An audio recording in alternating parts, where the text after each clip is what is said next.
Famous story channel में आपका स्वागत है। आइए आज हम आपको सुनाते हैं मुंशी प्रेमचंद की कहानी चोरी।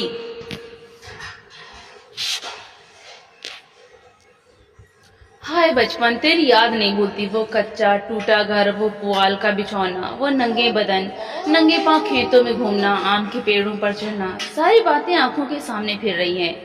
चमरौधो जूते पहनकर उस वक्त कितनी खुशी होती थी, अब फ्लैक्स के बूटों से भी नहीं होती। गर्म पन हुए रस में जो मजा था वह गुलाब के शरबत में भी नहीं। चबेने और कच्चे बेरों में जो रस था वो अंगूर और खीर मोहन में भी नहीं मिलता। मैं अपने चचेरे भाई हलदर के साथ दूसरे गांव में एक मौलवी साहब के यहाँ पढ़ाने जाया करता था। मेरी उम्र 8 साल थी। हलदर यानी वो अब स्वर्ग में निवास कर रहे हैं, मुझसे 2 साल बड़े थे।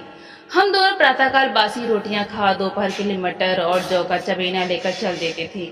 फिर तो सारा दिन अपना था। मौलवी साहब के यहाँ कोई हाजिरी का रजिस्टर तो था नहीं और ना गैर हाजिरी का जुर्माना ही देना पड़ता था। फिर डर किस बात का। कभी तो थाने के सामने खड़े सिपाहियों की कवायद देखते, कभी किसी भालू या बंदर नाचने वाले मदारी के पीछे पीछे घूमने भी दिन काट देते। कभी रेलवे स्टेशन क्यों निकल जाते और गाड़ियों की बहार देखते। गाड़ियों के समय का जितना ज्ञान हमको था उतना शायद टाइम टेबल को भी न था। रास्ते में शहर के एक महाजन ने एक बाग लगवाना शुरू किया था। वहाँ एक कुआं खुद रहा था। वो भी हमारे लिए एक दिलचस्प तमाशा था। बूढ़ा माली हमें अपनी झोपड़ी में बड़े प्रेम से बैठाता था। हम उसे झगड़ झगड़ कर उसका काम करते।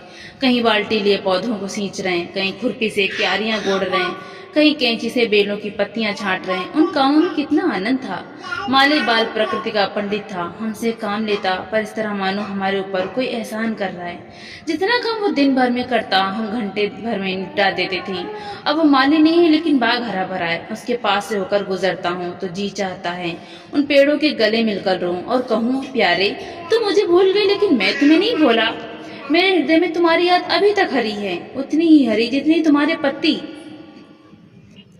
निस्वार्थ प्रेम के तुम जीते जागते स्वरूप हो। कभी कभी हम हफ्तों गैर हाजिर रहते पर मौलवी साहब से ऐसा बहाना करते कि उनकी बढ़ी हुई त्योरियां उतर जाती। उतनी कल्पना शक्ति आज होती तो ऐसा उपन्यास लिख मारता कि लोग चकित रह जाते। अब तो यह हाल है कि बहुत सिर खपाने के बाद कोई कहानी सूझती है। खैर, हमारे मौलवी साहब दर्जी थे। मौलवीगिरी के केवल शौक से करते थे। हम दोनों भाई अपने गांव के कुर्मी कुम्हारों से उनकी खूब बड़ाई करते थे। यूं कहिए कि हम मौलवी साहब के सफरे एजेंट थे। हमारे उद्योग से जब मौलवी साहब को कुछ काम मिल जाता तो हम फूले न समाते। जिस दिन कोई अच्छा बहाना ना सूझता मौलवी साहब के लिए कोई न कोई सौगात ले जाते। कभी सिर आधा सिर फलियां तोड़ ली तो कभी 10-5 ऊख, कभी जौ या गेहूं की हरी हरी बालें ले ली। उन सौगातों को देखते ही मौलवी साहब का क्रोध शांत हो जाता। जब इन चीजों की फसल ना होती तो हम सजा से बचने का कोई और ही उपाय सोचते। मौलवी साहब को चिड़ियों का शौक था। मकतब में शाम बुलबुल, तहियल और चंडूलों के पिंजरे लटकते रहते थे। हमें सबक याद हो या ना हो पर चिड़ियों को याद हो जाते थे। हमारे साथ ही वे पढ़ा करती थी। इन चिड़ियों के लिए बेसन पीसने में हम लोग खूब उत्साह दिखाते थे। मौलवी साहब सब लड़कों को पतिंगे पकड़ लाने की ताकीद करते रहते थे। इन चिड़ियों को पतिंगों से विशेष रुचि थी। कभी कभी हमारी बला पतिंगों ही के सिर चली जाती थी। उनका बलिदान करके हम मौलवी साहब के रौद्र रूप को प्रसन्न कर लिया करते थे। एक दिन सवेरे हम दोनों भाई तालाब में मुंह धोने गए। हलदर ने कोई सफेद सी चीज मुट्ठी में लेकर दिखाई। मैंने लपक कर मुट्ठी खोली तो उसमें 1 रुपया था। विस्मित होकर पूछा, यह रुपया तुम्हें कहाँ मिला? हलदर, अम्मा ने ताक पर रखा था, चारपाई खड़ी करके निकाल लाया। घर में कोई संदूक या अलमारी तो थी नहीं। रुपए पैसे एक ऊंचे ताक पर रख दिए जाते थे। एक दिन पहले चचा जी ने सन बेचा था, उसी के रुपए जमींदार को देने के लिए रखे हुए थे। हलधर को न जाने क्यों कर पता लग गया। जब घर के सब लोग काम धंधों में लग गए तो अपनी चारपाई खड़ी की और उस पर चढ़कर 1 रुपया निकाल लिया। उस वक्त तक हमने कभी रुपया छुआ तक न था। वो रुपया देकर आनंद और भय की जो तरंगे दिल में उठी थी वे अभी तक याद हैं। हमारे लिए रुपया एक अलग भी वस्तु थी। मौलवी साहब को हमारे यहाँ से सिर्फ 12 आने मिला करते थे। महीने के अंत में चचा जी खुद जाकर पैसे दे आती थी। भला कौन हमारे गर्व का अनुमान कर सकता है, लेकिन मार का भय आनंद में विघ्न डाल दे रहा था। रुपए अनगिनती तो थे नहीं, चोरी खुल जाना मानी हुई बात थी। चचा जी के क्रोध का भी मुझे तो नहीं, हलदर को प्रत्यक्ष अनुभव हो चुका था। यौन से ज्यादा सीधा साधा आदमी दुनिया में न था। चचा ने उनकी रक्षा का भार सिर पर ना रख लिया होता तो कोई बनिया उन्हें बाजार में बेच सकता था, पर जब क्रोध आ जाता तो फिर उन्हें कुछ न सूझता। और तो और चची भी उनके क्रोध का सामना करते डरती थी। हम दोनों ने कई मिनट तक इन्हीं बातों पर विचार किया और आखिर यही निश्चय हुआ कि आज भी लक्ष्मी को न जाने देना चाहिए। एक तो हमारे ऊपर संदेह होगा ही नहीं, अगर हुआ भी तो हम साफ इनकार कर जाएंगे, कहेंगे हम रुपया लेकर क्या करते। थोड़ा सोच विचार करते तो यह निश्चय पलट जाता और वो विभत्स लीला न होती जो आगे चलकर हुई। पर उस समय हमें शांति से विचार करने की क्षमता ही न थी। मुंह हाथ धोकर हम दोनों घर आए और डरते डरते अंदर कदम रखा। अगर कहीं इस वक्त तलाशी की नौबत आई तो फिर भगवान ही मालिक हैं। लेकिन सब लोग अपना अपना काम कर रहे थे, कोई हमसे ना बोला। हमने नाश्ता भी ना किया, चबीना भी ना लिया, किताब बगल में दबाई और मदरसे का रास्ता लिया। बरसात के दिन थे, आकाश पर बादल छाए हुए थे। हम दोनों खुश खुश मकतब चले जा रहे थे। आज काउंसिल की मिनिस्ट्री पाकर भी शायद उतना आनंद न होता। हजारों मंसूबे बांधते थे, हजारों हवाई किले बनाते थे। यह अवसर बड़े भाग्य से मिला था। जीवन में फिर शायद वो अवसर मिले, इसलिए रुपए को इस तरह खर्च करना चाहते थे कि ज्यादा से ज्यादा दिनों तक चल सके। यद्यपि उन दिनों 5 आने से बहुत अच्छी मिठाई मिलती थी और शायद आधा सेर मिठाई में हम दोनों अफर जाते। लेकिन यह ख्याल हुआ कि मिठाई खाएंगे तो रुपया आज ही गायब हो जाएगा। कोई सस्ती चीज खानी चाहिए जिसमें मजा भी आए, पेट भी भरे और पैसे भी कम खर्च हों।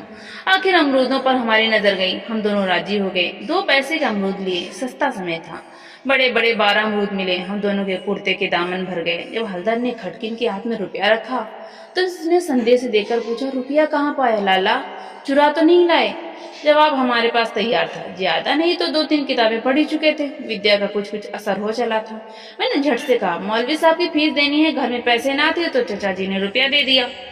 इस जवाब ने खटकिन का संदेह दूर कर दिया। हम दोनों ने पुलिया पर बैठकर खूब अमरूद खाए। मगर 15.5 आने पैसे कहाँ ले जाएं? 1 रुपया छिपा लेना तो इतना मुश्किल काम ना था। पैसों का ढेर कहाँ छिपता? न कमर में इतनी जगह थी और न जेब में इतनी गुंजाइश। उन्हें अपने पास रखना चोरी का ढिंढोरा पीटना था। बहुत सोचने के बाद यह निश्चय किया कि 12 आने तो मौलवी साहब को दे दिए जाएं।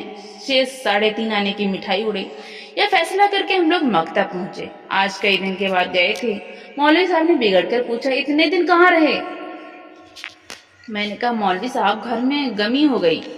यह कहते कहते 12 आने उनके सामने रख दिए। फिर क्या पूछना था। पैसे देखते ही मौलवी साहब की बातें खिल गईं। महीना खत्म होने में भी कई दिन बाकी थे। साधारणतः महीना चढ़ जाने और बार बार तकाजे करने पर कहीं पैसे मिलते थे। अब कितनी जल्दी पैसे पाकर उनका खुश होना कोई अस्वाभाविक बात न थी। हमने अन्य लड़कों की ओर सगर्व नेत्रों से देखा, मानो कह रहे हो, एक तुम हो कि मांगने पर भी पैसे नहीं देते, एक हम हैं कि पेशगी देते हैं। हम अभी सबक पढ़ ही रहे थे कि मालूम हुआ आज तालाब का मेला है, दोपहर में छुट्टी हो जाएगी। मौलवी साहब मेले में बुलबुल लड़ाने जाएंगे। यह खबर सुनते ही हमारी खुशी का ठिकाना न रहा। 12 आने तक तो बैंक में जमा ही कर चुके थे। 3.5 आने में मेला देखने की ठहरी। खूब बाहर रहेगी, मजे से रेवड़ियां खाएंगे, गोलगप्पे उड़ाएंगे, झूले पर चढ़ेंगे और शाम को घर पहुंचेंगे। लेकिन मौलवी साहब ने एक कड़ी शर्त यह लगा दी थी कि सब लड़के छुट्टी के पहले अपना अपना सबक सुना दें। जो सबक ना सुना सकेगा उसे छुट्टी ना मिलेगी। नतीजा यह हुआ कि मुझे तो छुट्टी मिल गई पर हलधर कैद कर लिए गए और कई लड़कों ने भी सबक सुना दिए थे। वे सभी मेला देखने चल पड़े। मैं भी उनके साथ हो लिया। पैसे मेरे ही पास थे, इसलिए मैंने हलधर को साथ लेने का इंतजार न किया। तय हो गया था कि वो छुट्टी पाते ही मेले में आ जाएं और दोनों साथ साथ मेला देखें। मैंने वचन दिया था कि जब तक वो ना आएंगे 1 पैसा भी खर्च ना करूंगा। लेकिन क्या मालूम था कि दुर्भाग्य और ही कुछ लीला रच रहा है। मुझे मेला पहुंचे 1 घंटे से ज्यादा गुजर गया पर हलदर का कहीं पता नहीं। क्या अभी तक मौलवी साहब ने छुट्टी नहीं दी या रास्ता भूल गए? आंखें फाड़ फाड़ कर सड़क की ओर देखता था। अकेला मेला देखने में जी भी न लगता था।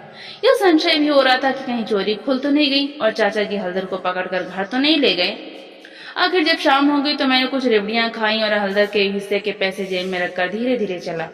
रास्ते में ख्याल आया मकतब होता चलूं, शायद हलदर अभी भी वहीं हो। मगर वहां सन्नाटा था। हाँ, एक लड़का खेलता हुआ मिला। उसने मुझे देखते ही जोर से कहका मारा और बोला, बच्चा घर जाओ। तो कैसी मार पड़ती है? तुम्हारे चचा आए थे, हलदर को मारते मारते ले गए हैं। अजी ऐसा तान कर घूंसा मारा कि मियाँ हलदर मुंह के बल गिर पड़े। यहाँ से घसीटते ले गए हैं। तुमने मौलवी साहब की तनख्वाह दे दी थी, वो भी ले ली। अभी कोई बहाना सोच लो, नहीं तो बेभाव की पड़ेगी। मेरी सिट्टी पिट्टी भूल गई। बदन का लहू सूख गया। वही हुआ जिसका मुझे शक हो रहा था। पैर मन मन के भर हो गए थे। पैर मन मन भर के हो गए। घर की ओर एक एक कदम चलना मुश्किल हो गया। देवी देवताओं के जितने नाम याद थे सबकी मानता मानी। किसी को लड्डू, किसी को पेड़े, किसी को बतासे। गांव के पास पहुंचा तो गांव के डी का सुमिरन किया, क्योंकि अपने हल्के में डी ही की इच्छा सर्वप्रधान होती है। ये सब कुछ किया, लेकिन ज्यों ज्यों घर निकट आता दिल की धड़कन बढ़ती जाती थी, घटाएं उड़ी आती थी, मालूम होता था आसमान फटकर गिरा ही चाहता है। देखता तो लोग अपने अपने काम छोड़ छोड़ भागे जा रहे हैं। गोरू भी पूंछ उठाए घर के ओर उछलते कूदते चले जाते थे। चिड़िया अपने घोंसलों की ओर उड़ी चली जाती थी, लेकिन मैं उसे मंद गति से चला जाता था, मानो पैरों में शक्ति नहीं। जी चाहता था जोर का बुखार चढ़ाए या कहीं चोट लग जाए, लेकिन कहने से तो भी गधे पर नहीं चढ़ता। बुलाने से मौत नहीं आती, बीमारी का तो कहना ही क्या, कुछ ना हुआ। और धीरे धीरे चलने पर भी घर सामने आ ही गया। अब क्या हो। हमारे द्वार पर इमली का घना वृक्ष था। मैं उसी की आड़ में छिप गया कि जरा और अंधेरा हो जाए तो चुपके से घुस जाऊं और अम्मा के कमरे में चारपाई के नीचे जा बैठूं। जब सब लोग सो जाएंगे तो अम्मा से सारी कथा कह सुनाऊंगा। अम्मा कभी नहीं मारती, जरा उनके सामने झूठ मूठ रोऊंगा तो वो और भी पिघल जाएंगी। रात कट जाने पर फिर कौन पूछता है, सुबह तक सबका गुस्सा ठंडा हो जाएगा। अगर ये मंसूबे पूरे हो जाते तो उसमें संदेह नहीं कि मैं बेदाग बच जाता, लेकिन वहां तो विधाता को कुछ और मंजूर था। मुझे एक लड़के ने देख लिया और मेरे नाम की रट लगाते हुए सीधे मेरे घर में भागा। अब मेरे लिए कोई आशा न रही। लाचार घर में दाखिल हुआ तो सहसा मुंह से एक चीख निकल गई, जैसे मार खाया हुआ कुत्ता किसी को अपनी ओर आता देखकर भय से चिल्लाने लगता है। बरोठे में पिताजी बैठे थे। पिताजी का स्वास्थ्य इन दिनों कुछ खराब हो गया था, कुछ छुट्टी लेकर घर आए हुए थे। या तो नहीं कह सकता कि उन्हें शिकायत क्या थी, पर वो मूंग की दाल खाते थे और संध्या समय शीशे के गिलास में एक बोतल में से कुछ कुछ उंडेल कर पीते थे। शायद यह किसी तजुर्बेकार हकीम की बताई हुई दवा थी। दवाएं सब बासने वाली और कड़वी होती थी। ये दवा भी बुरी ही थी, पर पिताजी ने न जाने क्यों इस दवा को खूब मजे ले लेकर पीते थे। हम जो दवा पीते हैं तो आंख बंद करके एक ही घूंट में गटक जाते हैं, पर शायद इस दवा का असर धीरे धीरे पीने में ही होता हो। पिताजी के पास गांव के 2-3 और कभी कभार 4-5 और रोगी भी जमा हो जाते और घंटों दवा पीते रहते थे। मुश्किल से खाना खाने उठते थे। इस समय भी वो दवा पी रहे थे। रोगियों की मंडली जमा थी। मुझे देखते पिताजी ने लाल लाल आंखें करके पूछा, कहाँ थे अब तक? मैंने दबी जबान से कहा, कहीं तो नहीं। अब चोरी की आदत सीख रहा है, बोल तूने रुपया चुराया कि नहीं? मेरी जबान बंद हो गई। सामने नंगी तलवार नाच रही थी, शब्द में निकालते हुए डरता था। पिताजी ने जोर से दौड़ कर पूछा, बोलता क्यों नहीं, तूने रुपया चुराया कि नहीं? मैंने जान पर खेल कर कहा। मैंने कहा, मुंह से पूरी बात भी न निकलने पाई थी कि पिताजी विकराल रूप धारण किए, दांत पीसते झपट कर उठे और हाथ उठाए मेरी ओर चले। मैं जोर से चिल्लाकर रोने लगा। ऐसा चिल्लाया कि पिताजी भी सहम गए। उनका हाथ उठा ही रह गया। शायद समझे कि जब अभी से इसका यह हाल है तब तमाचा पड़ जाने पर कहीं इसकी जान ही न निकल जाए। मैंने जो देखा कि मेरी हिकमत काम कर गई तो और भी गला फाड़ फाड़ कर रोने लगा। इतने में मंडली के 2-3 आदमियों ने पिताजी को पकड़ लिया और मेरी ओर इशारा कि भाग जा। बच्चे ऐसे मौके पर और भी मचल जाते हैं और व्यर्थ मार खा जाते हैं। मैंने बुद्धिमानी से काम लिया, लेकिन अंदर का दृश्य इससे कहीं भयंकर था। मेरा तो खून सर्द हो गया। हलदर के दोनों हाथ एक खंभे से बंधे थे। सारी देह धूल धूसरित हो रही थी और अभी तक वो सिसक रहे थे। शायद वो आंगन भर में लौटे थे। ऐसा मालूम हुआ कि सारा आंगन उनके आंसुओं से भर गया है। चची हलदर को डांट रही थी और अम्मा बैठी मसाला पीस रही थी। सबसे पहले मुझ पर चची की निगाह पड़ी। बोली, लो वो भी आ गया। क्यों रे, रुपया तूने चुराया था कि इसने? मैंने निशंक होकर कहा, हलधर ने। अम्मा बोली, अगर उसी ने चुराया था तो तूने घर आकर किसी से कहा क्यों नहीं? अब झूठ बोले बगैर बचना मुश्किल था। मैं तो समझता हूँ कि जब आदमी को जान का खतरा तो झूठ बोलना क्षम्य है। हलधर मार खाने के आदी थे। 2-4 घूंसे और पड़ने से उनका कुछ न बिगड़ सकता था। मैंने मार कभी न खाई थी। मेरा तो 2 ही 4 घूंसे में काम तमाम हो जाता। फिर हलधर ने भी तो अपने को बचाने की, मुझे फंसाने की चेष्टा की थी। नहीं तो चची मुझसे या क्यों पूछती, रुपया तूने चुराया या हलधर ने? किसी भी सिद्धांत से मेरा झूठ बोलना इस समय स्थिति नहीं तो क्षम्य जरूर था। मैंने छूटते ही कहा, हलधर कहते थे किसी से बताया तो मार ही डालूंगा। अम्मा, देखा वही बात निकली ना। मैं तो कहती थी कि बच्चे की ऐसी आदत नहीं। पैसा तो वो हाथ से छूता ही नहीं, लेकिन सब लोग मुझे उल्लू बनाने लगे। हलधर, मैंने तुमसे कब कहा था कि बताओगे तो मारूंगा? मैं, वही तालाब के किनारे तो। हल, अम्मा बिल्कुल झूठ है। चची, झूठ नहीं सच है। झूठा तो तू है तो, और तो सारा संसार सच्चा है। तेरा नाम निकल गया है ना। तेरा बाप नौकरी करता, बाहर से रुपए कमा लाता, 4 जने उसे भला आदमी कहते तो तू भी सच्चा होता। अब तो तू ही झूठा है। जिसके भाग में मिठाई लिखी थी उसने मिठाई खाई। तेरे भाग में तो औलाद खाना ही लिखा था। यह कहते हुए चची ने हलधर को खोल दिया और हाथ पकड़कर भीतर ले गई। मेरे विषय में स्नेहपूर्ण आलोचना करके अम्मा ने पासा पलट दिया था, नहीं तो अभी बेचारे पर न जाने कितनी मार पड़ती। मैंने अम्मा के पास बैठकर अपनी निर्दोषिता का राग खूब अलापा। मेरी सरल हृदय माता मुझे सत्य का अवतार समझती थी। उन्हें पूरा विश्वास हो गया कि सारा अपराध हलधर का है।